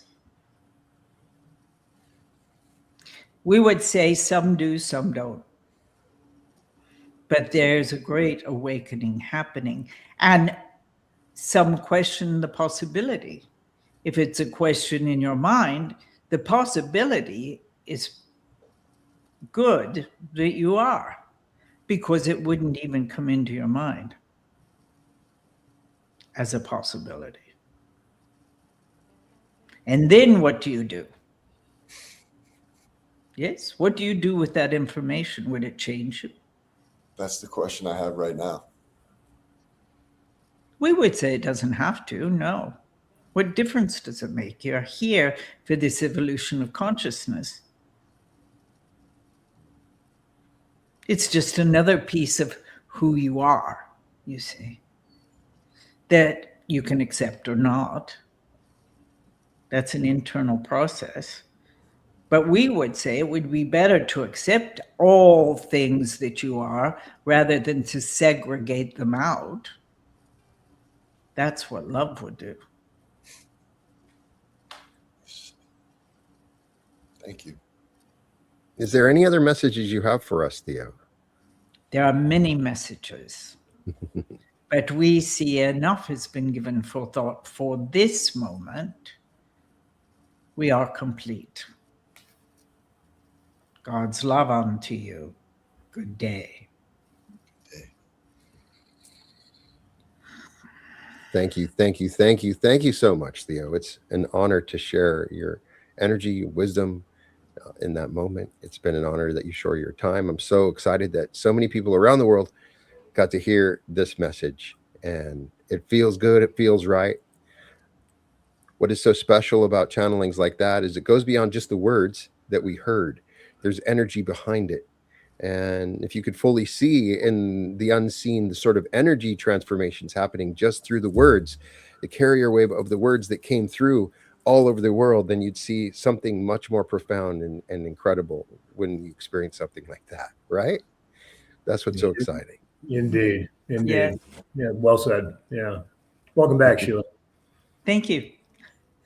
So Marcus and Sheila, you are both going to come to my community and kind of do a little teaching. If you could just go into it a little bit more about, what everyone can expect and all that good stuff. Oh, love to. We're going to be doing a very special event together later on in June, and have an opportunity also to be interviewed by you, Kyle, before we do that. And the experience that we're creating is an experience. Brian's, point about the transmissions and how we experience them electrically. What we created with this program, it's called Discover the Magic of Unconditional Love. And it is a subtitle of our new book, The Art of Relationship. And the actual webinar program itself is designed to, and it's an experience. There's a channeling, of course. with Sheila and bringing Theo through for all of us on the topic of relationships. And when I asked Theo early on in this whole process of creating the Art of Relationship program, as never embodied before angelic beings, why are you such geniuses, and where does this wisdom come from in terms of giving such crystal clear advice on human relationships? And they just simply said, and they even mentioned this earlier, that they're very good observers of the human experience. So we're going to be bringing some of your community in to talk to Theo live about their relationship questions, Kyle. And then we're going to be creating an experience of actually feeling the difference between what conditional love of self is and what unconditional love really is. And it is a powerful transmission that Sheila and I and Theo have created to really feel the feeling, really, maybe for the first time for many people, of actually what it means to love yourself unconditionally, as opposed to loving ourselves conditionally. We tend to love ourselves when someone says good things about us, or when we think we look good, or when we get a raise or a promotion, or we buy a nice new car or something. It's always typically external conditions that people tend to respond to and feel love for themselves. But that is an underlying pattern of fear and lack and of dissociation from who we really are. So it's a cool experience. We're really excited about meeting your community. We're excited about both being on your show and then bringing you into our experience together, just your community. And ultimately, at the end of the day, what happens is that when people are when they engage in this process of actually being able to distinguish clearly, indisputably, the difference between loving themselves conditionally and unconditionally, everything changes. The patterns all change. The way we show up changes. The underlying foundation of who we know ourselves to be is that foundation for that expresses in every single relationship in our lives and every relationship experience. We can then engage with our mother saying negative things about us, and now we're not reactive. Now we're not taking it personally. We're seeing it from an observatory standpoint, as opposed to that defensiveness and that angst and all that most people feel when they love themselves conditionally. So I could go on and on about this, but it's just a really fun, cool, uplifting experience. And we're going to be bringing, Sheila's going to be bringing Theo in for everybody's benefit. It's going to be cool. We're going to have a lot of fun. Yeah, I'm really looking forward to that. And just a little side story. When I first started my YouTube channel, it was all about heart coherence, which is still my love. But somehow I started interviewing channels, and I had a couple. I understand now why it happened, but I don't get how it just unfolded in the beginning. It was kind of divine. It just happened to me. But I had a couple channels on, and I didn't really resonate at first. And Sheila and Theo were they came on, and it was the first one that really hit me. I felt Jesus when you were talking about him. I felt everything that you were saying was true. And at that point I was like, all right, there's something to this. I really love whatever just flowed through you. And I'm going to start looking more into this stuff. So I appreciate it. And I'm really excited and honored to have you joining our community for that. How can people find that again? Should they just go to your website? Yeah, just go to asktheo.com. And we got we got a really cool meditation called Raising Your Vibrational Frequency, and an audio program called Theo Answers Life's Greatest Spiritual Mysteries, 44 answers to life's greatest spiritual mysteries. And so we got an audio program, a meditation. Just come on in and we'll keep you informed as to what's going on. And then your community will be invited in a special invitation that you're going to send out to them for the event on June 25th. So, but come on and join us and get familiar with Theo before that event. Yeah, lots of cool things for you when you get there. Let's go. That's fantastic. We'll try to put the link in the description for the video afterwards, so we can. That's asktheo.com. Yeah, we're going to take some questions. Just people just riffing. We're just be talking and hanging out. If you guys want to hang out for a couple of minutes, because that's how we sort of end this. Any cool movies or TV shows lately, Kyle?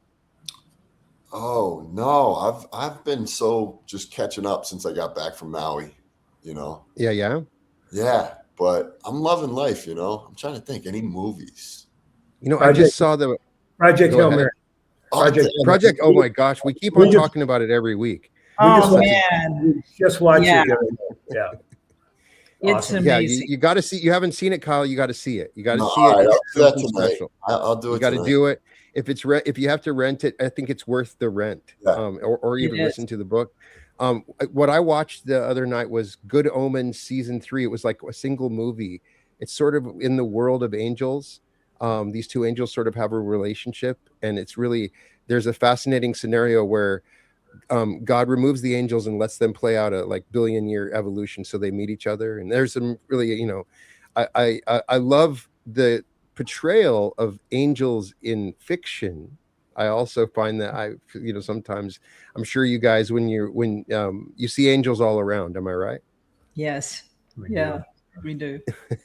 Yeah. So if anybody has a question, you can throw in a question or a comment that we can share or talk about.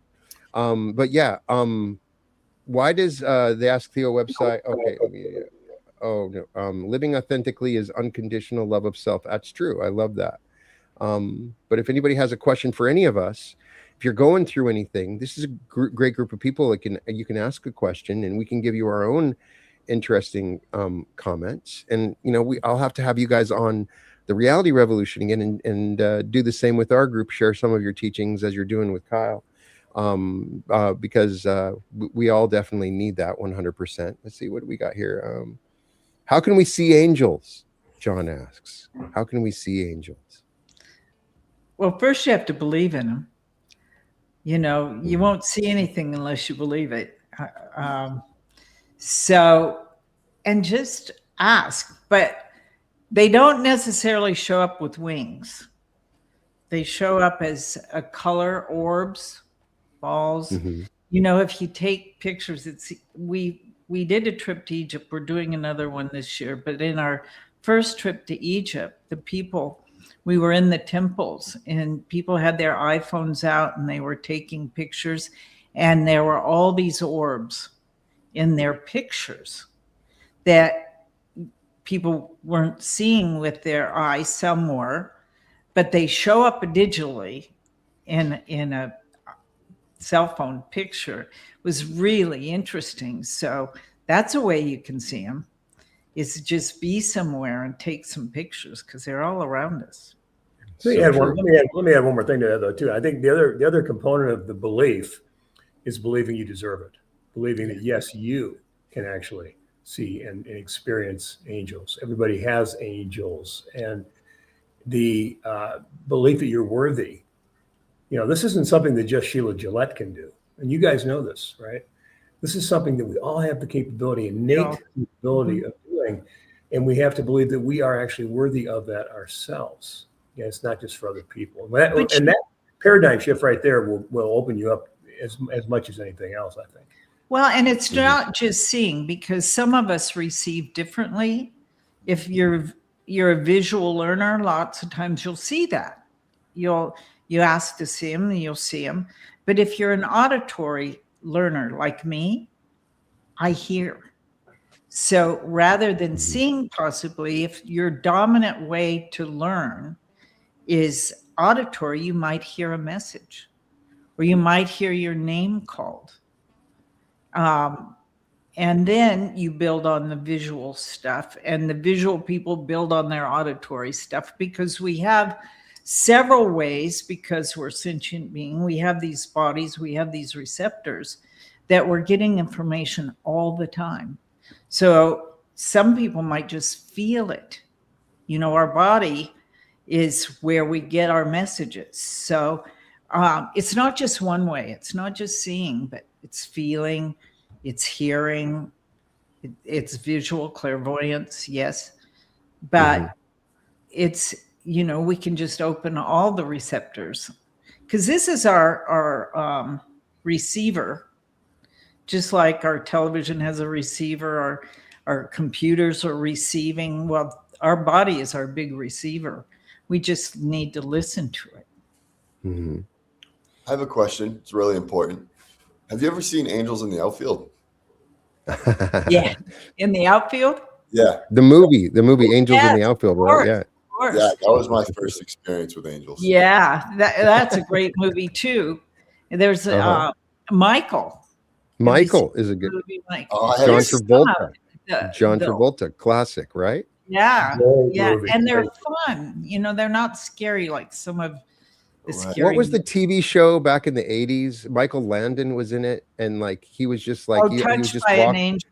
Touched by an Angel. That I always loved that one too. There was something special about that. Yeah, that's right. Yeah, there's a really good older movie. I think it was in the 90s, early 90s, and it was with Timothy Hutton. Yes, and what was Marcus? What's the name of it? Kelly. Made in Heaven. Yeah, Made in Heaven. Made in Heaven, and that's really an interesting movie. Yeah, too. No, lots of them out there. Yeah, they're fun too. They're really enlightening.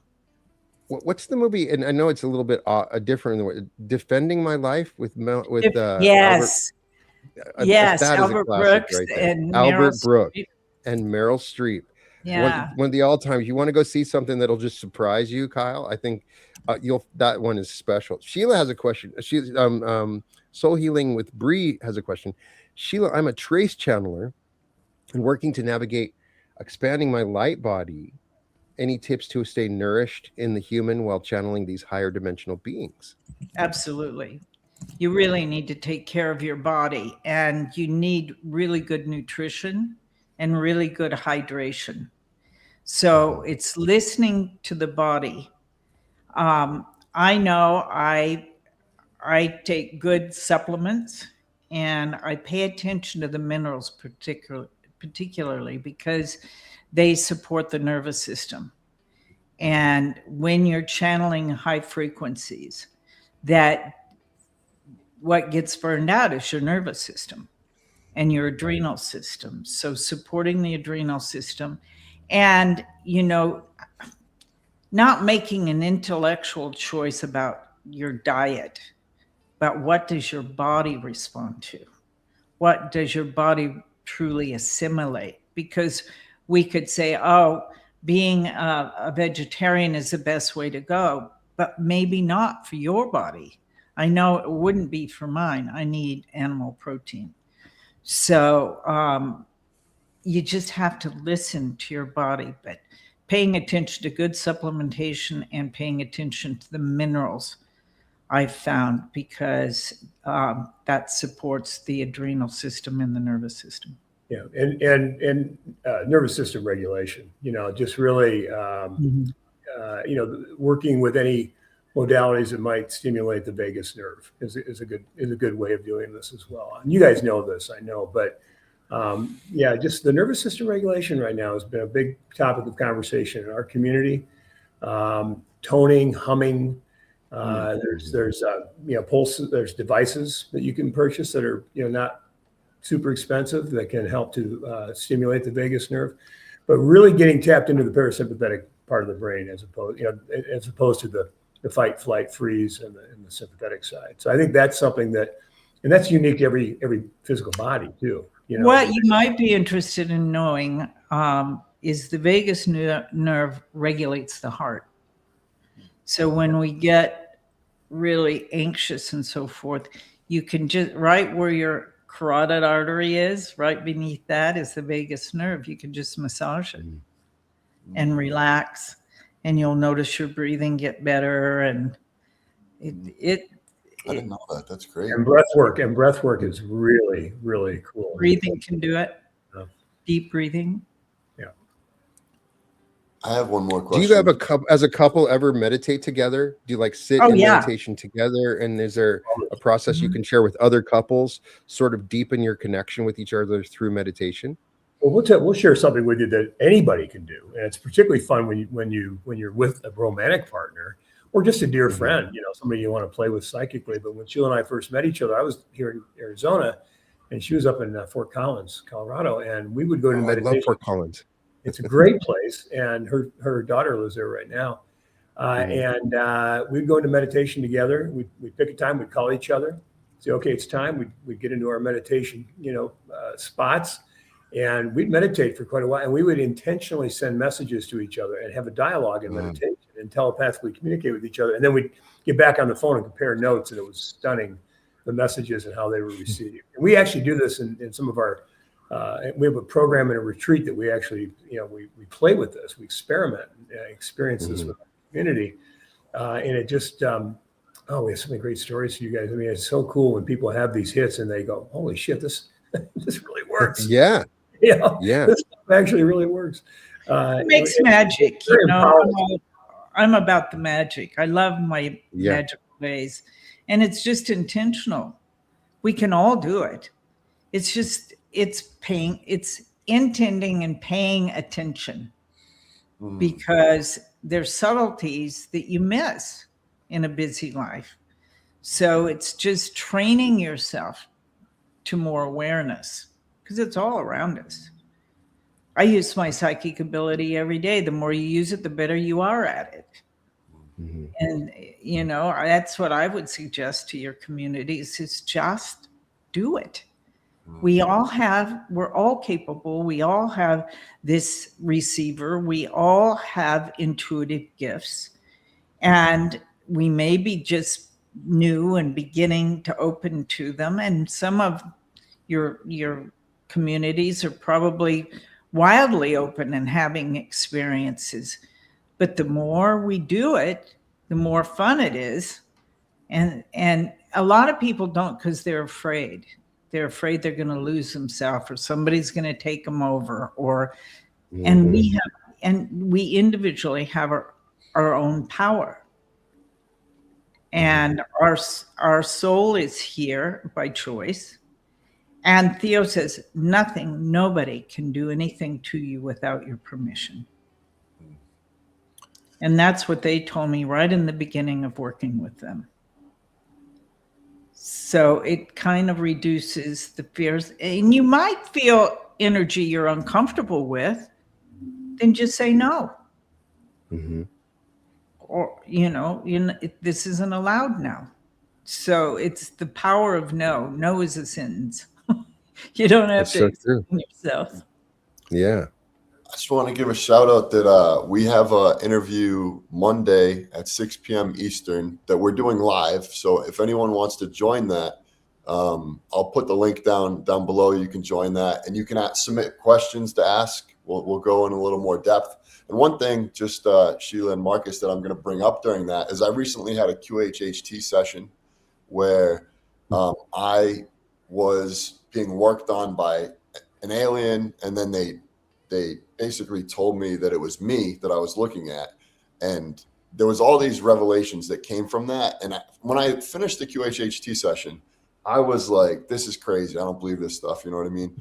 Like, that was my initial reaction. Like, this is crazy. But then as I literally have been sitting in it all week, it actually has been resonating as the most true thing I've ever heard, which is kind of weird. And so I want to just go in a little deeper on that with you and ask for some advice, and then just, go deep on a bunch of other things too. So I'm looking forward to that. Yeah, we'd love to talk to you about that. We've had some experience with it. We're big fans of Dolores Cannon and the whole aggressive process. And there's some really talented people out there that are really, really good at regressing people and creating experiences. Yeah, I'm looking forward to that. This can be interesting, Kyle, for sure. 100%. Thank you for coming today. This has been amazing. Yeah, it's been an amazing experience. And just so everybody can go, you can go to asktheo.com. Be sure to check out our links in the description. We have amazing events that are coming up. We have one that's in Anaheim on July 24th to the 26th. We have an event in Austin coming up. Actually, Anaheim is July, and then Austin is in September, and we're going to be in Sedona in November. And Sheila, I'm from Cheyenne. Fort Collins was always Fort Collins was always my place, because we were always so jealous because everything was so much cooler in Fort Collins. Like, when you go from Cheyenne to Fort Collins, like, the grass is all of a sudden greener and everything's more beautiful. The people are more beautiful. The restaurants are better. You know what I'm saying? If you're from Fort I Collins. lived in Cheyenne when I was 3 years old. Oh my gosh. So my dad was an executive with Union Pacific Railroad. So so did it happen in Cheyenne? Did that was in you were 2 years old when no. Okay. No. Actually, okay, I was 24 when it happened. Yes. I lied. No. Okay, no. Hey, I was gonna believe it. I was gonna... But Cheyenne, well, yeah, I'm glad that we shared that. If anybody that's lived in Cheyenne would rather live in Fort Collins, but hey, it's a great town. Yeah, it's a nice it is. Yeah, I never knew Wyoming was actually a real place. I thought it was just something people talked about, I mean, there's some parts that are okay. It's a beautiful place, actually. There's some beautiful places in, for sure. But it's just an honor to talk to you guys and everybody. We will try to do this again next Saturday. And so we look forward to bringing you guys back again. And thanks, Theo, and everyone else. And as always, welcome. Hey, it's Brian Scott. So before you go, November 20th through the 22nd in Sedona at Bell Rock in the Vortex, 3 days of pineal gland activations, quantum jumping, future self merging. I'm using a special retrocausal technique where you merge with your future self based on real quantum physics that creates the most drastic and profound changes that you could ever imagine. The Earth is going to do half the work in the Vortex. Tickets are in the description. Space is very limited. You can go to the link, click the link, or go to www.brianscottlive.com/Sedona-2026. Sedona, Arizona, November 20th through the 22nd. There's early bird pricing available. There's discounts on rooms available. Get your ticket now. Click on the link now. I can't wait to see you there.